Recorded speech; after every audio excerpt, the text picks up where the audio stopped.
Hey, good day. This is Robert Brown with the Rob Report. How you doing today? Well, seems like the Jewish community has started to listen to the issue of reparations. Jews cautious on reparations for blacks. Groups, thought leaders, treading carefully on the thorny issue emerging in the presidential race. Why? Why is this a thorny issue? Why?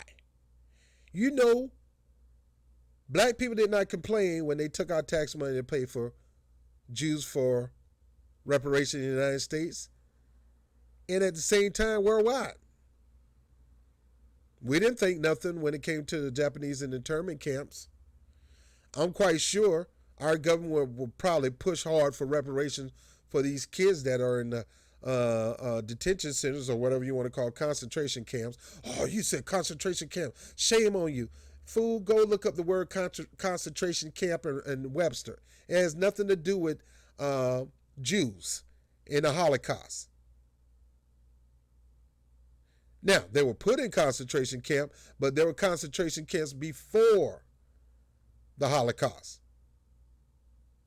There's a definition to the word concentration camp.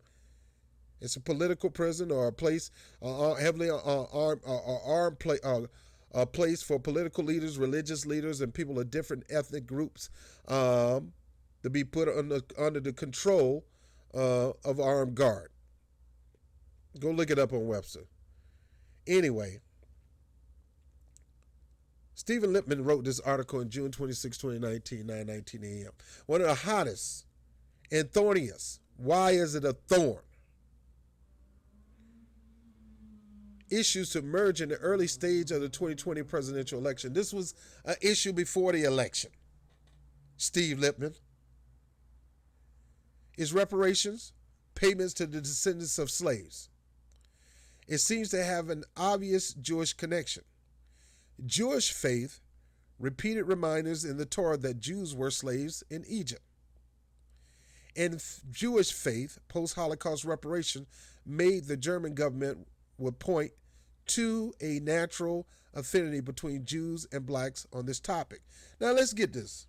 They go right to the point that when the Jews was captive of the Egyptians, when Pharaoh let them go, he let them go with reparations, a cash payment. It is biblical. But the Jewish community seemed to be divided on a complex issue that lies at the intersection of race, justice, income inequality, and national economics. Democratic candidates' opinions have ranged between outright support to skepticism about the proposal economic viability. Many proponents of such reparations cite as precedent the payments, some $70 billion to date, according to the estimates, that Germany has made to the state of Israel and to individual Holocaust survivors in several countries in the decades since 1953. Let me repeat that again. Democratic candidates' opinions have ranged between outright support to skepticism about the proposal economic viability. Many proponents of such reparations cite as precedent the payment is some $70 billion to date. It's not billions, it's trillions.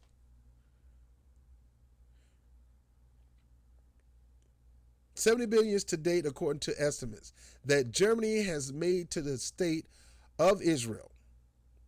Germany has paid $70 billion to the state of Israel and to the individual Holocaust survivors in several countries in decades since 1953. In other words, Jewish people got a cash payment. Yet a groundswell of backing in the Jewish community for reparations to slave descendants appears not to have developed. In other words, you're hypocrites. It's all right for you, but it's not all right for us. That's why I'm getting on Bernie Sanders and ride him like a horse, because it's okay for your people, Bernie Sanders, but it's not okay to have a cash payment to my people. Well, I tried to push it, and Congress shut my proposal down. Okay, what they got to do with me? What they got to do with us? And leaders of the current reparation campaign do not appear to have called on persons familiar with the German Wiedergutmachung, literally making good again, payments for advice. While the Jewish community on the whole has expressed respect for payments that the German government, banks, insurance and companies, and other firms have made to Jewish recipients, let me repeat that again. While the Jewish community on the whole has expressed respect for the payments that the German government, banks, insurance companies, and other firms have made to Jewish recipients, again, I'll say it again, expressed respect for the payments that the German government, banks, insurance companies, and other firms have made to Jewish recipients,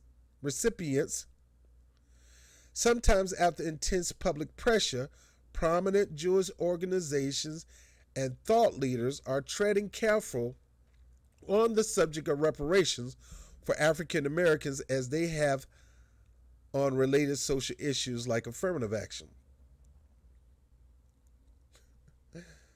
Whew. So you want to tread careful when it comes to us. But you just admitted in this article that you got payments from various establishments. Government, state, the country, banks, insurance companies.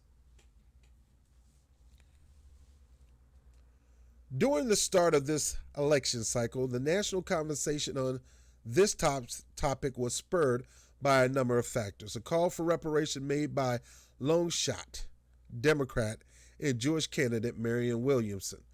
No, this issue has been an issue for a while. Yes, Marianne Williamson have been talking about it for a while, but she didn't spark this reparation movement. An Influence 2014 article in The Atlantic by author Ta-Nehisi Coates, he didn't inspire this movement. This was before 2014. His book was called A Case for Reparations, the reintroduction into the House of Representatives of the bill that would establish a commission to study and consider a national apology, a proposal for reparation for the institution of slavery, in a House hearing on the bill. These are the people that they're trying to tout as the grassroots for the reparation movement. Marianne Williamson will benefit by supporting, but she didn't start this. Ta-Nehisi Coates in this book didn't start this. And that H.R. 40 bill didn't start this. Matter of fact, we wipe our butt with that bill because it's already been studied. Apologies are necessary for the first step, but they alone cannot solve the present inequity born of our nation, original sin slavery, said Representative Steve Cohen, a co-sponsor of the House bill, who in 2007 and 2008 introduced a resolution officially apologizing for slavery and Jim Crow. We'll take the apology, but we still want investments. We want cash payment, and we want to determine what we're going to do with it. Reparation can be a contentious issue, but it will be impossible for us to close the racial wealth gap if we aren't willing to acknowledge the source of the problem or explore the full range of possible solution. Why is reparation contentious? Is it because of black people? Was it contentious with the Jews? Was it contentious with the Japanese? Will it be contentious when you pay reparations to the people who went through those, who's going through the internment camps right now on the border?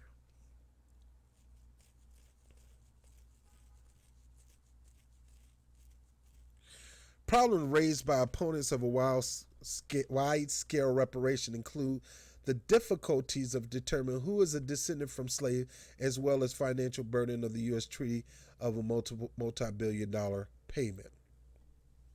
Did you focus on who was the descendant of Jews? No, you had to do a DNA test, or there's various ways to find out.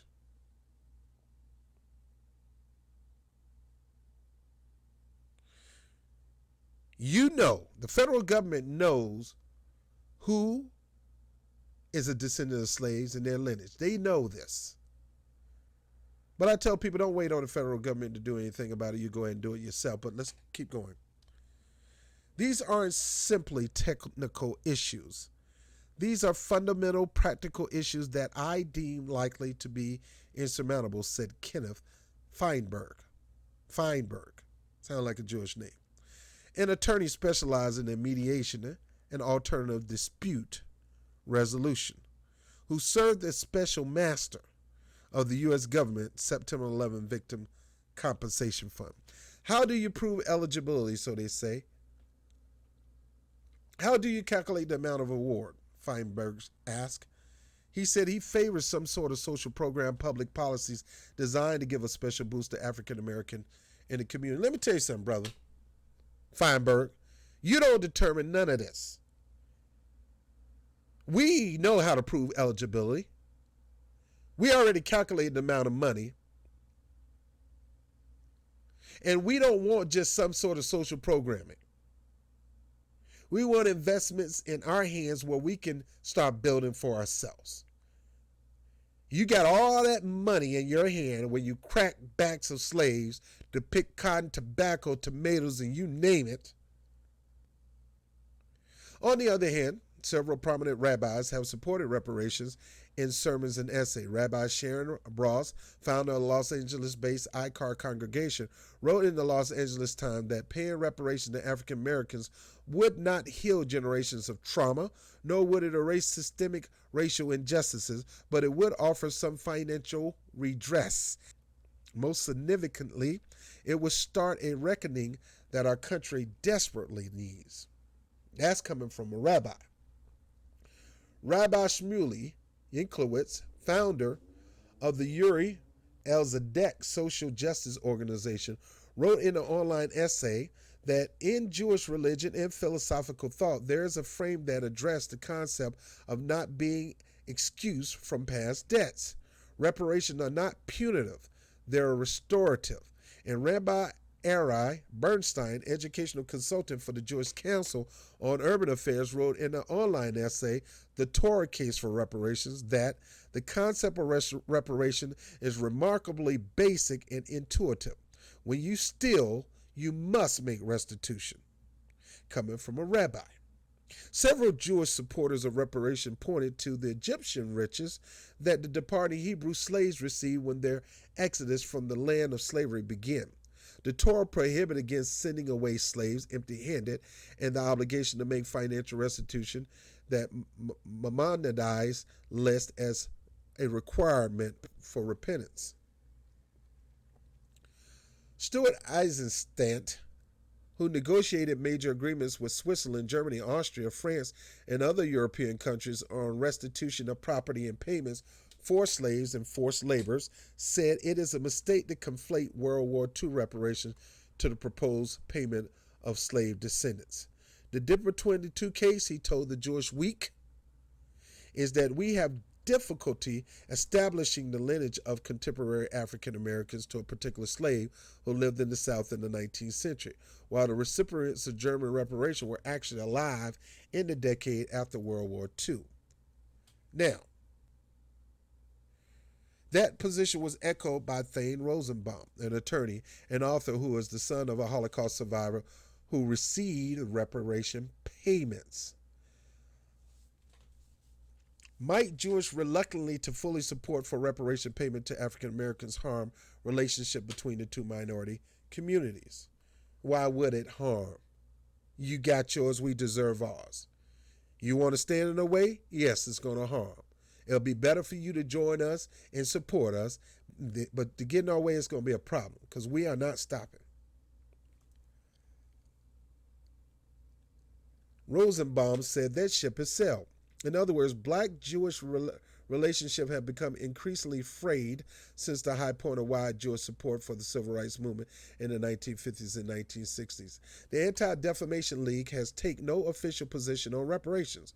The Conference of Jewish Material Claims Against Germany, aka the Claims Conference, which has served as the Jewish community-led negotiators over reparation payments, said in a statement, "While this is important and timely discussion, it falls outside the scope of claims conference. The U.S. Holocaust Memorial Museum, while declining to comment directly on the subject, offered a recent statement on the context of comparison between wartime concentration camp and the treatment of illegal aliens in this country that the museum unequivocally reject efforts to create analogies between the Holocaust and the other events." The bigger Jewish organizations have to go through more process of deliberation and consultation before deciding on a policy about reparations, said Rabbi Jonah Pessner, Director of Religious Action Center of Reform Judaism, which has appointed a task force to articulate the movement's formal policy. Rabbi Pessner declined to speculate whether the RAC, which typically takes liberal stand on social policy issues, will endorse reparations. He added, "We take this issue very seriously. Racism is a priority for us." It is unfortunate that large organizations are taking a pass, said Rabbi Sandra Lawson, an educator and chaplain at Elon University in Elon, North Carolina. "We should find a way to recognize our original sin. It is no longer just a left issue." Rabbi Lawson, who is an African American, said she, like most of the black community, is in favor of reparations as part of a larger effort to erase the national legacy of slavery. She said her school has appointed a commission to study the role that slavery played in the institution's history. Rabbi Lev Merowitz Nelson, director of rabbinic training at Tara, the Rabbinic Call for Human Rights, who spearheads Tara's racial justice activities, said his organization welcomed the discussion of reparation and is sympathetic to the argument for them, but it has taken no official position yet. "When you do it wrong, you have the obligation to rectify it. You owe compensation for whatever damage you cause," Rabbi Merowitz Nelson said. "What effect will discussions about reparation have on black-Jewish relations? A lot depends on how it's handled," Rabbi Merowitz Nelson said. "It has the potential for being a good outcome if it's handled well, and harmful if it handles poorly." Steve at jewishweek.org. I want everybody to email Steve at jewishweek.org as soon as I finish saying what I got to say. First of all,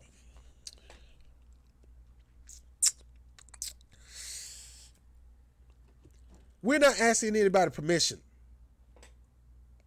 We don't care about your opinion over here in the Jewish community or in the Hispanic community or in the white community. We don't care about your opinions. We don't care if you endorse this. It's better that you do. But we're not waiting on anybody to care. We're not waiting on anybody to endorse. We're not looking for a study because we've studied this subject. People like Sandra Darity studied the subject. Claude Anderson and a host of other people already studied this subject, already got a plan to implement. All you have to do is get with them, listen to them, and let's get this done. We don't need an HR 40 or none of that crap. Take what Dr. Sandra Darity have or Claude Anderson, go together. Go to the events where they're talking about these situations, get educated, and implement this. Every presidential candidate should be meeting with these people to find out how they can push reparations so they can get the black vote. Because if you're not pushing it, majority of black people are not voting for you. I don't care if you are Democratic. I don't care if they've been voting 90%, 95% in the Democratic Party. This is a different year. And good. It's good that we got some Jewish people that supports what we want to do. It's good that we get some white people or people from other nationalities. It's good. But whether we had it or not, we still will press forward. We will still put the political pressure on the political leaders. This don't stop. This ain't waiting for anybody approval. The bottom line is you want the black vote. You got to bring some tangibles. And one of the main tangibles, step one, is reparations cash payment.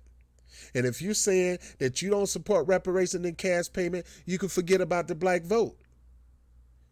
Yeah, we strong-arming this thing. Yes, we demand this thing. The Jews, they strong-arm. And to make it even funny, how the Jewish religion and the Christian faith, you got all these so-called Christian Republicans and these Christians Democrats claim they love Christ, don't understand that in the Bible, when the Pharaoh was told to let people go by Moses, he let them go with reparations. He let them take gold, riches, cattle with them. He didn't have to. They were slaves. We're not slaves now. And when we were slaves and you released us, you promised certain things and never delivered.